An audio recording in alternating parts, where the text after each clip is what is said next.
The mic is hot though. Let's just kind of go. You're going to press conference. Yeah, I'll just hang out for a couple minutes. So we'll get you a little bit, and then we'll rotate it to. Yeah. We'll get your overall thought. We'll get a little more depth. Okay.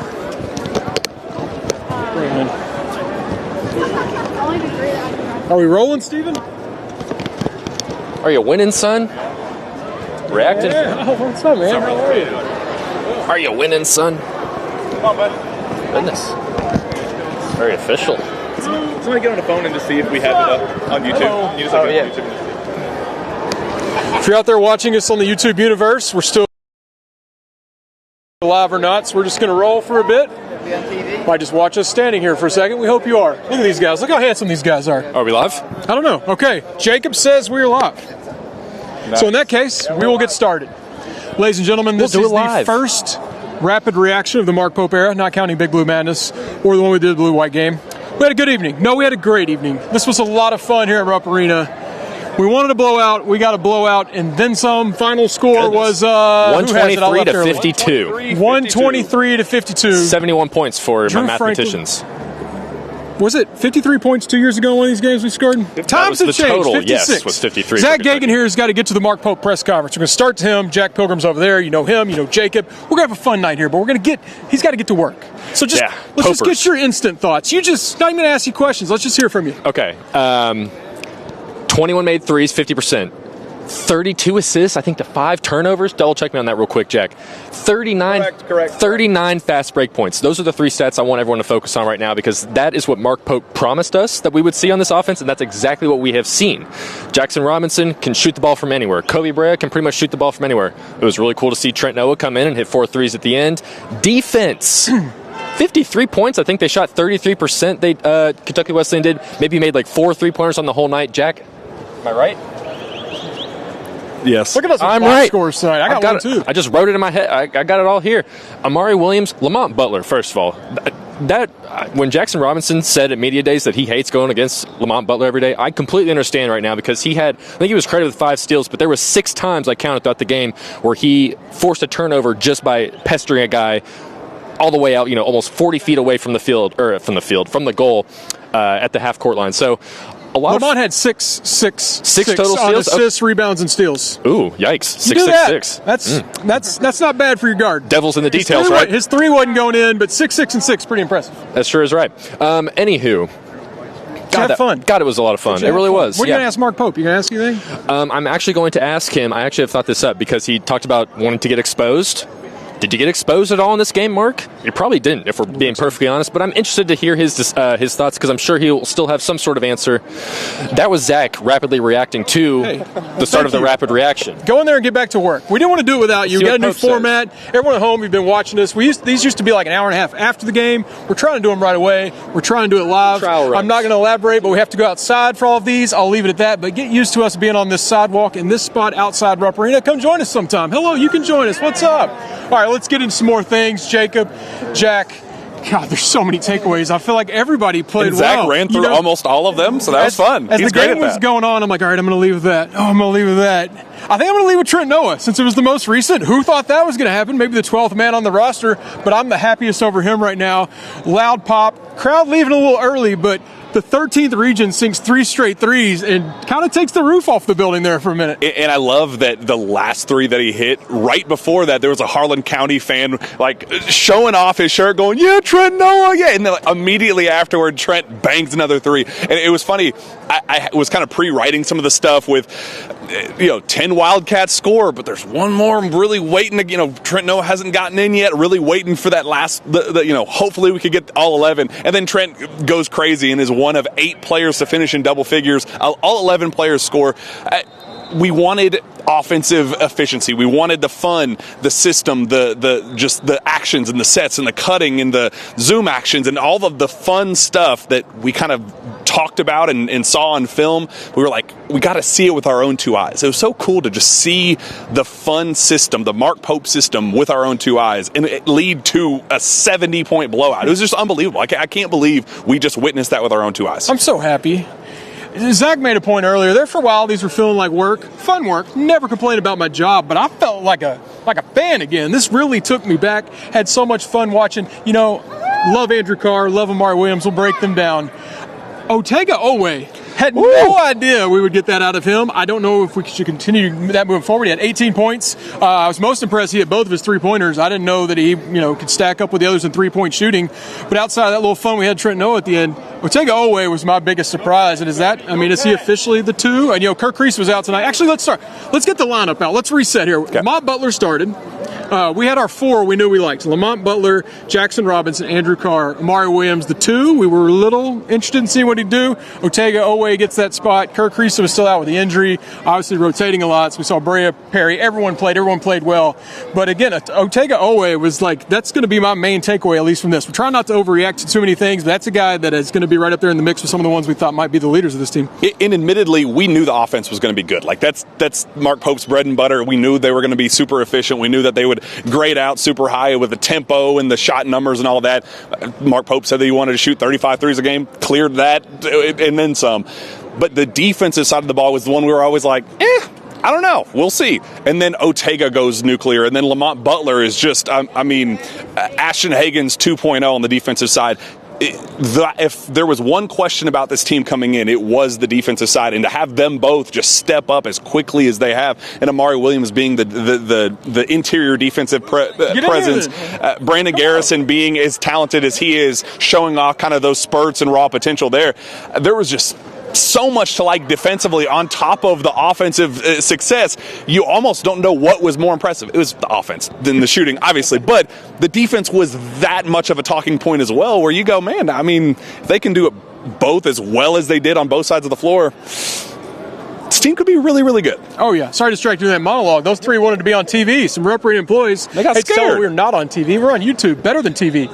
Jacob, you haven't been covering Kentucky for very long. You kind of got to see the end of the last regime.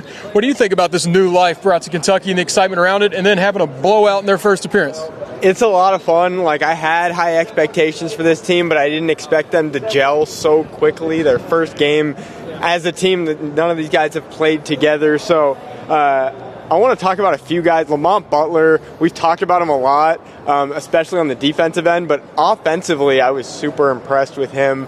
I talked to a lot of San Diego State beat writers over the offseason who said he's not really a true point guard. Well, he looked like a true point guard tonight, made a lot of good decisions, especially in transition. And then Ansley Almanor I want to talk about because another big surprise. 5 for 7 from 3.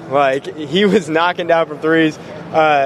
And that helps a guy like Lamont Butler, who can, when you have so many three-point shooters on the floor, he can distribute, have guys on the wing, and I was just super impressed with basically every guy on the yeah, let's just talk about how awesome we are, 40-0. Jackson Robinson, the name people know the most, best NBA talent on this team, matched Ansley Almanor in 5 threes, 5 of 9. Maybe a little Deron Lamb, maybe a little taller Deron Lamb. I'm seeing it. Oh, there we go, baby, yeah. Get in here. What was your favorite part of the game, sir? We like the random fan pop in, so you got it. You're on now. What was your favorite part? I loved how they shot a lot of threes, played a very, very high, just quick shoot, keep going for it. Brandon Garrison taking some threes. everyone's might need to stay back in the paint. Trent Noah, 4 threes in a row? That was wild. That was wild. Yeah, that was great. But we loved every moment of it. It was 10 out of 10. Yeah, great experience. So go Cats! Cats by 90, baby. Yes, sir. Thanks for joining us. Yes, sir. We like the constant party out here. We were talking about Jackson Robinson. We saw that three-point shot. He even, I think you mentioned we were watching, he even backpedaled one that should have gone in, could have been 6. But, man, he's got a smooth stroke. And with his size, he'll look you right now and pull up your face. He has so much Antonio Reeves in him where you just look at the box score and go, damn, he has 25? Where he has 20? That's just how he operates. Just so effortless with everything. He just understands pace and the flow of the game where he's not this big flashy scorer, but he just does things in such a calculated way that I don't envision any scenario where he does not become an all-SEC player for Kentucky this season. Jackson Robinson's an incredible. One of the most interesting stat lines for me, I guess just numbers in general, the most minutes of anybody on the team, 25. That was a big talking point after the blue-white game where they were like, yeah, it was a lot of fun to just kind of get up and down the floor, but 40 minutes is a lot for us to not have any subs. If this team has so much depth and so many different pieces that can contribute, you really aren't going to see much fatigue with this team. You're not going to see any situations where, guys are huffing and puffing up and down the floor going, man, I got to get a breather. It's just going to be this constant, I don't want to throw the platoon word around, but just the same level of those tanks coming down the hill. Next run. That's all I got to say. I'm just saying there's a lot of depth on this team.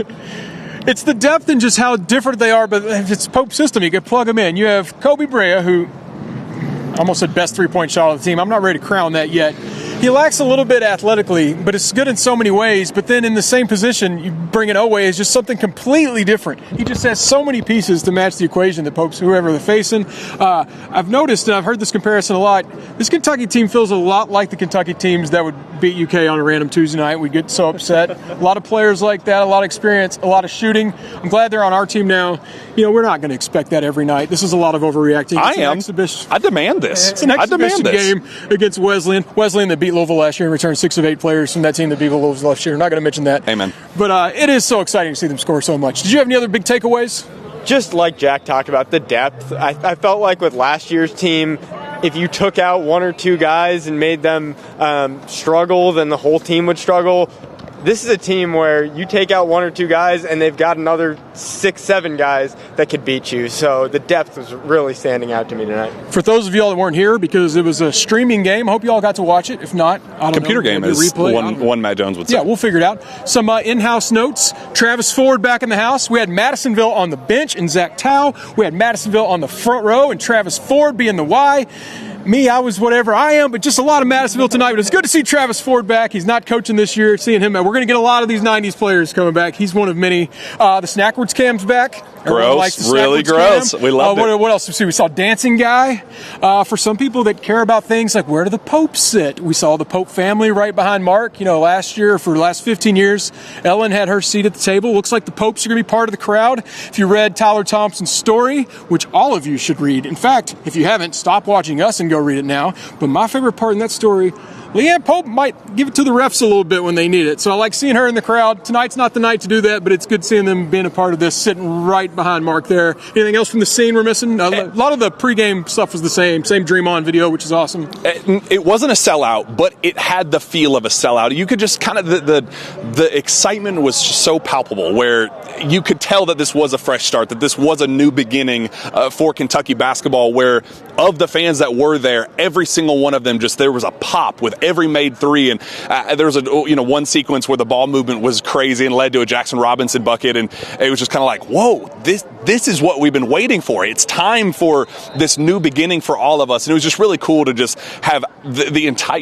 I remember that Sunday in April where when we left that day, it was just like, man, there's a different energy in the building, and those same people were back in the building tonight, and we kind of got to feel all of those guys, the same pops, every single made basket, defensive stop, block shot, steal, whatever. You got that same energy, and there's just a different vibe around BBN that it's been a long time since I felt that. 5-6 years, 2017, maybe the last time I've truly felt BBN at this type of peak, and it's a lot of fun, man. This was just a really, really fun night that I think we're going to be remembering for a long time. Is just the start.